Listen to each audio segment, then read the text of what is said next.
உண்மை. அந்த குழந்தை என்ன செய்தார்? தாயே, என் நாட்டில் இருந்த நாட்டு மக்கள் காகாது, மன்னனுக்கு ஆகாது என்று ஜாதக கணித்தபடி அதோ தெரியும் ஆடி என்று சொல்லக்கூடிய கடலிலே வீசி எறிந்து விட்டு மன்னனுக்கு அந்த மீன்களுக்கு இரையாக இருப்பார். மன்னனுக்கு ஆகாது, நாட்டு மக்களுக்கு ஆகாது என்று நினைத்து ஆழி என்னும் கடலிலே தூக்கி வீசி எறிந்து விட்டார். அந்த குழந்தையாகப்பட்டது இறந்து விட்டது என்று நீ நினைத்துக் கொண்டாயே. ஆனால் அந்த குழந்தை இறக்கவில்லை. இறக்கவில்லையா? அந்த குழந்தை மீனவர்களுக்கு அந்த குழந்தை எடுத்து மீனவர்கள் வளைத்துக் கொண்டு வந்தார்கள். அந்த மீனவர் குளத்திலே உதித்து அந்த பெண்ணை தான் இப்பொழுது பலி கொடுத்தார். அது யாருக்கு பிறந்தது? உனக்கு பிறந்தது. உன்னுடைய வருகத்தில் பிறந்தது. உன்னுடைய ரத்தத்தில் பிறந்தது. ரத்தத்தில் பிறந்ததை பலி கொடுத்து விட்டாயே. தாயே, இதை நீ சொன்னாத நான் நம்பணும். என் ரத்தத்துல பிறந்தது. அது எப்போ இருந்து போயிருக்கும். 99 கொடுத்து விட்டேன். 100வது நரபலி கொடுக்கிறேன். இந்த நரபலி ஏற்றுக்கொள்ளுங்களா? நரபலியை கொடுக்கவே முடியாது. கொடுக்க முடியாது. இப்பொழுது நான் எதற்காக வந்திருக்கிறேன்? இங்க ஏன் வந்த?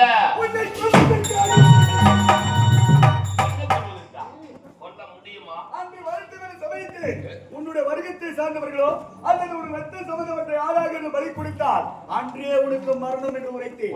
ஆகினால்தான் உன்னை கொல்வதற்காக நான் ஓடி வந்திருக்கிறேன். நான் தான் கொடுக்கவே இல்லை என்று உரைக்கிறேனே. கொடுக்கவில்லையா? உண்மை. பெண்ணை தான் பலி கொடுத்து விட்டாயே. தாயே, அவ என் பெண்ணே கிடையாது. அது உனக்கு தெரியாது, எனக்கு தெரியும். நான் தான் உரைத்து விட்டேனே. என்ன? உனக்கு பிறந்த அந்த பெண் தான் என்று உரைத்து விட்டேனே. அப்படி இருக்கும் பொழுது எப்படி அந்த வரமாகப்பட்டது பலிக்கும்? ஆகினால் இப்பொழுது நான் உன்னை கொல்ல போகின்றேன். கொல்ல முடியுமா? என்னை எதிர்க்க முடியுமா? என்னை மடிக்கதான் முடியுமா? தர்மத்தை மறந்தாய், அதர்மத்தை கையெழுத்தாய். இனிமேல் இந்த பூவுலகில் உன்னை நான் உயிரோடு இருக்க வைக்கிறேன். இந்த கங்கையானவள் அந்த சிவபெருமானே அந்த ஜட்டாவளியை விட்டு இந்த பூலோகத்தில் செழிப்பாக இருக்கும் காரணத்தினால், வறட்சி ஏற்படக்கூடாத காரணத்தினால் இந்த பூலோகத்தில் ஆறாகவும் குலமாகவும் ஏரியாகவும் இப்படி பல இடங்களில் இந்த கங்கையானவள் வாழ்கின்றார். அப்படி இருக்கும் பொழுது என்னிடத்திலேயே வீண்வாதம் பேசுகின்றார். என்னை பற்றி அறிய மாட்டார். செய்தவர் என்று பாதப்படிந்து ஓடி கோயிலுக்கு செல்கின்றேன். பொட்ட சிரிக்கு பாதத்தை நான் படி வேணுமா? உட்கார்ந்தால் முடங்காலை பட்டிக்குள்ள பொட்ட சிரிக்கி உன் பாதத்தை நான் படி வேணுமா?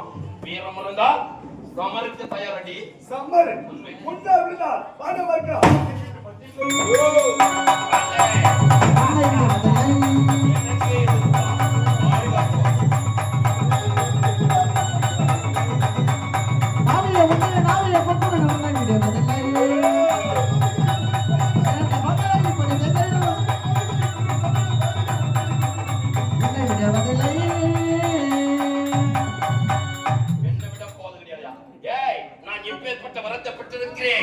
இந்த உலகத்தில் எனக்கு மரணம் என்பதே இருக்காதடி.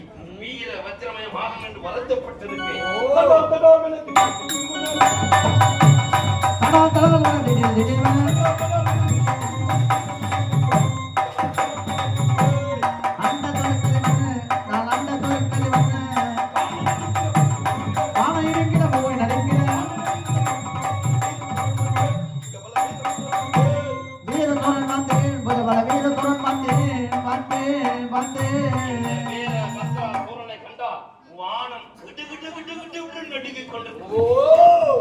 பூமியும் நடுங்கிக் கொண்டிருக்கு.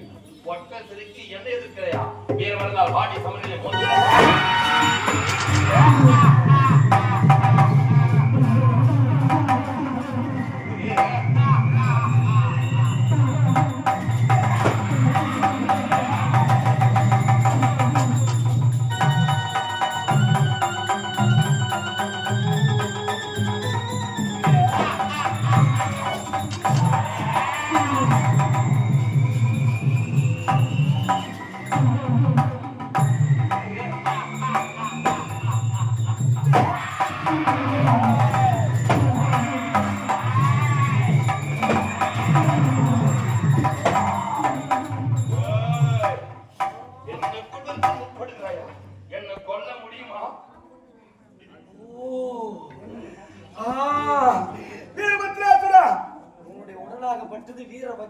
மாறிவிட்டது. ஆகினால் தான் ஆணவத்தோடு ஆடுகின்றார். எனக்கு நினைவுக்கு வந்து விட்டது என்னுடைய உயிராகப்பட்டது எங்கே இருக்கின்றது? எங்கே? என்னுடைய பாத தண்டை குளத்திலே சிறு சிறு முத்துகளாக இருக்கின்றது. ஒரு பார்க்கிறாயா?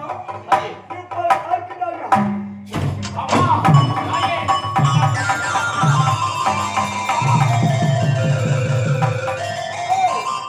எப்பொழுது என்னிடத்தில் ஓடி வந்து ஆர்வத்துடன் பேசினாயோ, அம்மா உன்னை நான் உயிரோடு விட மாட்டேன்.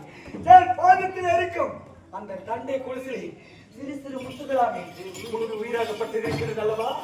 ஆகினால் இப்ப நான் என்ன செய்ய போகிறேன் என்று பாரு. தாயே உன்னை நான் உயிரோடு விட்டு வைக்க மாட்டேன். பிறகு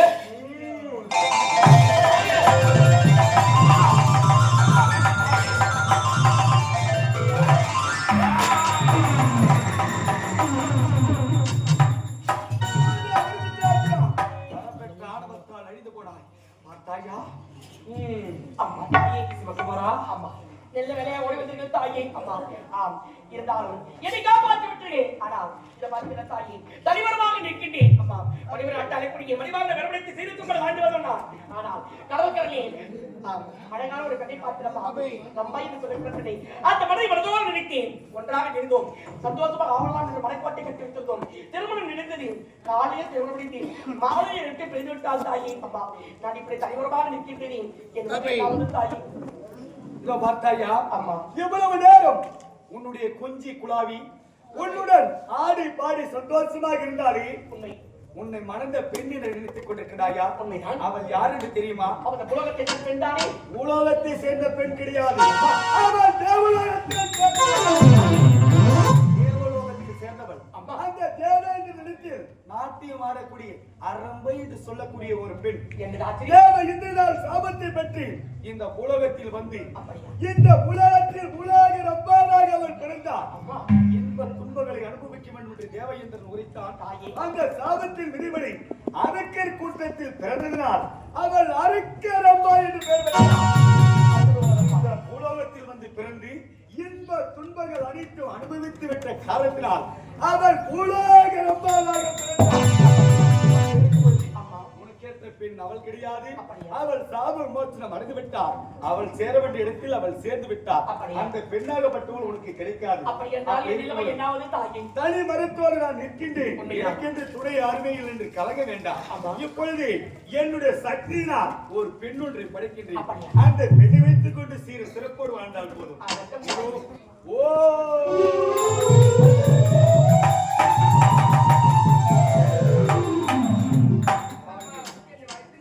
இதோ பார்த்தாயா? அம்மா நான் என்னுடைய சக்தியினால் ஒரு பெண்ணை படைத்திருக்கின்றேன். இந்த பெண்ணை இந்த நேரத்தில் உங்கள் இருவருக்கும் நான் திருமணத்தை முடித்து வைக்கின்றேன். அப்படியா? மாலையை கொண்டு வாருங்கள்.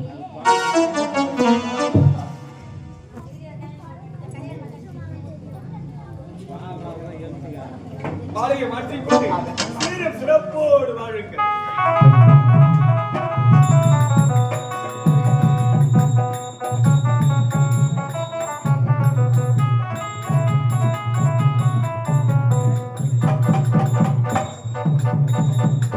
பேரன்புமிக்க பெரியோர்களே, நாடக கலா ரசிகர்கள் அனைவருக்கும் என்னுடைய செஞ்சிக்கோட்டை ராஜாஜி நடத்தமாக நிறுவனத்தை தெரிவித்துள்ளோம்.